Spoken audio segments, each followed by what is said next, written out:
Okay, so for the pelvic binding procedure, where you do in a trauma patient, these are the materials that we're going to need. This is a normal bed sheet.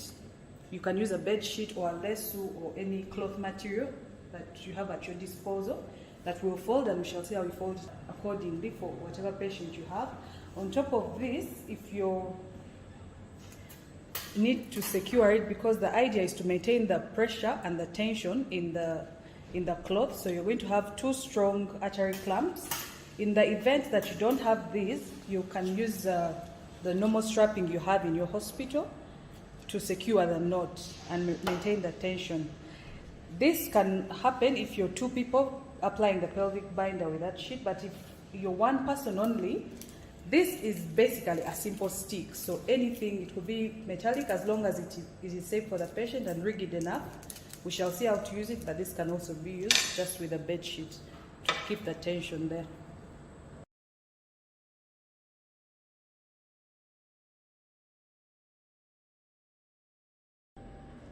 Alright, so for this pelvic binder procedure, like we mentioned, this is a normal bed sheet that we're going to use. All the idea is to have enough pressure and tension in it to put the pelvis together.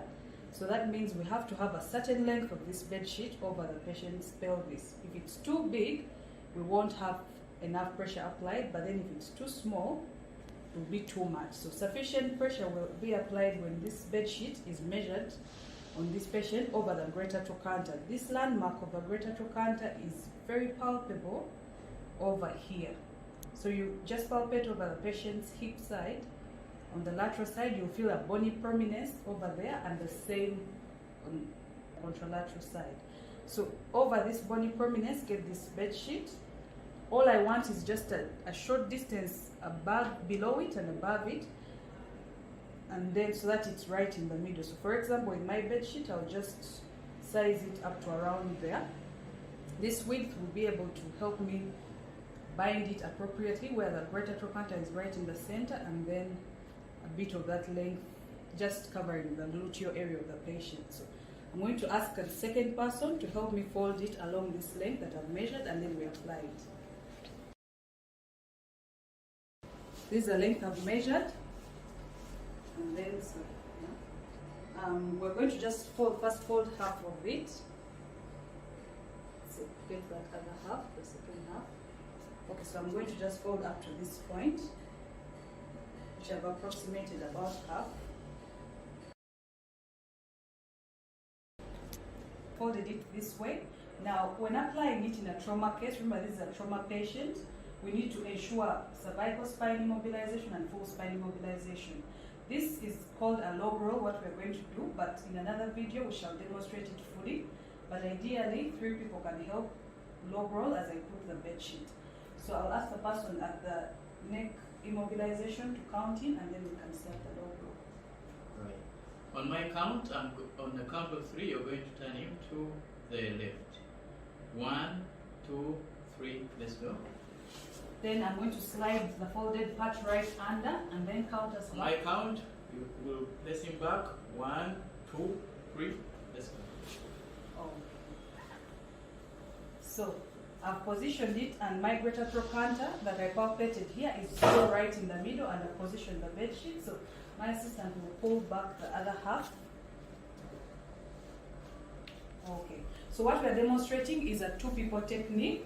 You have an extra pair of hands. Now we're going to have to fold this bed sheet over the patient's pelvis with a lot of tension. Okay? You push and stretch it out. You don't release until the other person grabs it, and each time you exchange, you maintain the same tension. You can even lean back to just have that effect. And then this, so we can do one more to get a secure knot. Okay, right there. So like we said, there's 2 ways of securing it. I'm going to first use 2 big forceps. This can be any like big artery forceps. So keep the tension in. All right. And then the tension is right there in the knot that we want in a pelvic binder.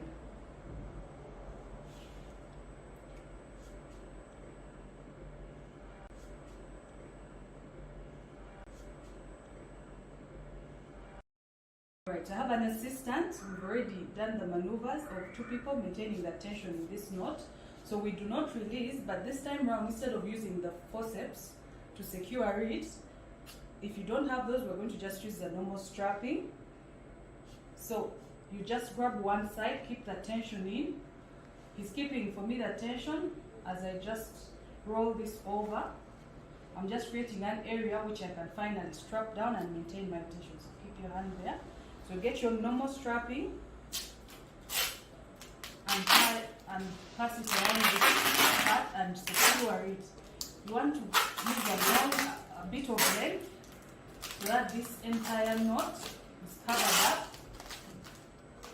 and maintained with its original tension. That. And then when you release, the tension in the knot remains and the pelvis remains bound like you want it. Okay, so I'm going to apply the pelvic binder, but I am alone. So with this bed sheet that I've already put in, I'm going to just use a stick or anything rigid to keep that pressure and the tension that I need in this pelvic binder. So get one side and the opposite side and just crisscross them like that.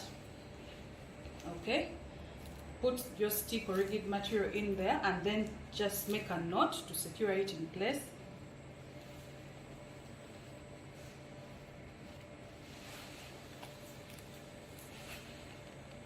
Alright, so with this stick I'm going to turn it. Okay, turning it is what gives me the tension in here. So the idea is you turn this, you can turn it maybe once or twice as long as this tension is maintained in the sheet to keep it on the pelvis. And then where the tension is sufficient, you lock it under the bed sheet, whichever side you stop at, and then there is your pelvic binder with the same tension that we need.